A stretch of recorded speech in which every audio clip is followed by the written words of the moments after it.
अस्सलामुअलैकुम वरहमतुल्लाहि वबरकातुहू। Students of 6th class, तारीख़ की बुक पेज नंबर 14 एंड 15।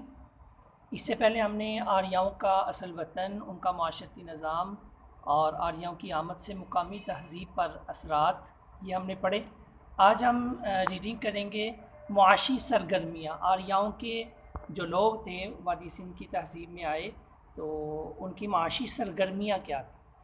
तो चलें स्टार्ट करते हैं। आर्याओं ने ज़राअत को फ़रोग़ दिया। गंदम और कपास की काश्त की जाती थी। वो चावल की काश्त से नावाकिफ़ थे। मवेशी पालने का आम रवाज था। वो गाय, भेड़, बकरियां और घोड़े पालते थे। सनत और तिजारत खासी तरक्की पर थी। ये आप क्वेश्चन बनाएंगे कि आर्याओं ने किस चीज़ को फ़रोग़ दिया और किन फसलों की वो काश्त करते थे। आप शुरू से लेकर इधर तक वो चावलों की काश्त से नावाकिफ़ थे, यहाँ तक आप इसका आंसर लिखेंगे कॉपी के ऊपर। क्वेश्चन होगा आर्याओं ने किस चीज़ को फ़रोग़ दिया और किन फसलों की वो काश्त करते थे। आगे हम मवेशी पालने का आम रिवाज था। वो गाय, भेड़, बकरियां, घोड़े पालते थे। सनत और तिजारत खासी तरक्की पर थी। अब वो सनत और तिजारत कैसे तरक्की पर थी, आगे उसकी वजाहत आ रही है कि आर्या बैल गाड़ियाँ, हथियार, कश्तियाँ और रथें बनाते थे। वो सोने और चांदी के जेवरात भी बनाते थे, यानी ये सनत और तिजारत थी, यानी ये वाले काम करते थे। हथियारों में कमान, तीर, कुल्हाड़ी और तलवारें तैयार करते थे जो लोहे की बनी होती थी। अब वैसे तो ये सारा याद करने वाला है। सनत और तिजारत की खासी तरक्की के हवाले से नोट लिखें कैसे उन्होंने तरक्की की, लेकिन आप इसमें एक शार्ट क्वेश्चन बनाएं कि वो कौन कौन से हथियार बनाते थे। वो आर्या कौन कौन से हथियार बनाते थे, तो आप लिखेंगे हथियारों में कमान, तीर, कुल्हाड़ी, तलवारें तैयार करते थे जो लोहे की बनी होती थी। इधर तक आप इसका आंसर लिखेंगे, बाकी आपने याद सारा करना है।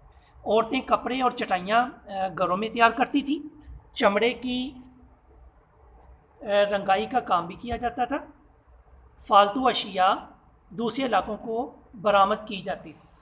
तो ये आपने सारा जो है ना वो याद करना है माशी सरगर्मियों के हवाले से। जब लॉन्ग क्वेश्चन आपको आए तो मुकम्मल आपने याद करना। उसमें एक क्वेश्चन मैंने आपको लिखवा दिया, एक ऊपर लिखवा दिया। तो ये होता है थोड़े से इजाफी शॉर्ट क्वेश्चन आपको लिखवा दें ताकि आपको कुछ ना कुछ लिखते हुए याद हो जाए, बाकी आपने ज़ुबानी याद करना है। आर्या शुरू में चीज़ों के बदले चीज़ों का लेन देन करते थे। बाद अज़ां मवेशियों को बतौर कंसी इस्तेमाल करने लगे, फिर तांबे के सिक्कों ने जगह ले ली। अभी तक क्वेश्चन आता है आर्या चीज़ों का लेन देन कैसे करते थे। ये क्वेश्चन आप करेंगे आर्या चीज़ों का लेन देन कैसे करते थे, तो आप इधर से लेकर इधर तक आप लिखेंगे फिर तांबे के सिक्कों ने जगह ले ली। इधर तक अब इस क्वेश्चन का आंसर लिखेंगे। आगे इस वक्त बैंकों का तसव्वुर नहीं था, इसलिए जमाशुदा रकम को ज़ेर ज़मीन दबा दिए। अब यह है कि आर्या के लोग जमाशुदा रकम को कैसे महफूज करते थे, तो उसका आंसर है इस वक्त बैंकों का तसव्वुर नहीं था, इसलिए जमाशुदा रकम को ज़ेर ज़मीन दबा दिया जाता था। तो 2, 3, 4 क्वेश्चन आपके हो गए जो अभी हमने रीडिंग करी है। Next page. शहरों में कारीगरों की बदौलत दस्तकारियों ने खूब तरक्की की। लकड़ी, दांत, पत्थर, चमड़े और हाथी के दांत के हुनरमंद अपने फ़न में माहिर थे।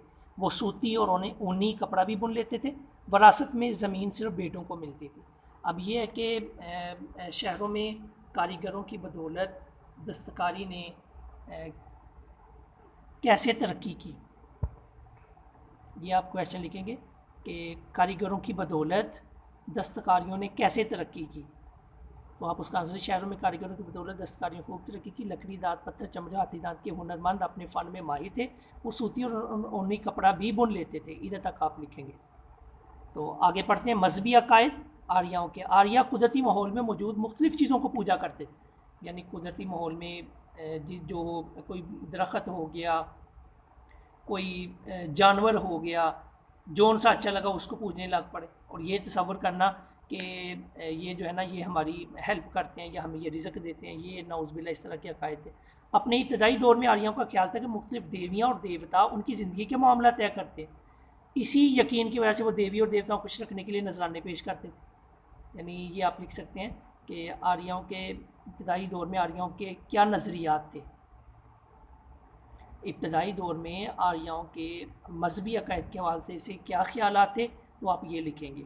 ठीक है, इधर तक आप लिखेंगे कि आर्या कुदरती माहौल में मौजूद मुख्तलिफ चीज़ों को पूजा करते थे। अपनी इब्तदाई दौर में आर्यों का ख्याल था कि मुख्तलिफ देवियाँ देवता उनकी ज़िंदगी मामला तय करते थे।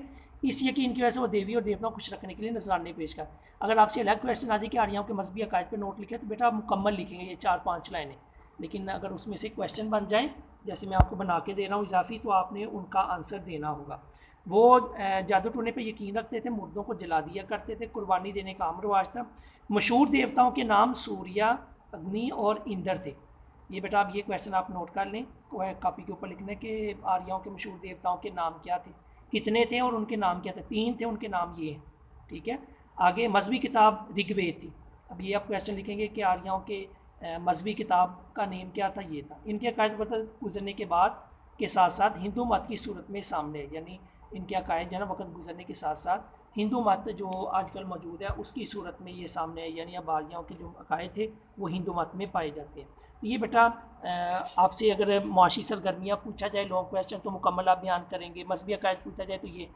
और इसके अलावा आपने इन कॉपियों को क्वेश्चन को कॉपी के ऊपर नोट भी करना है और खुश करके लिखना है।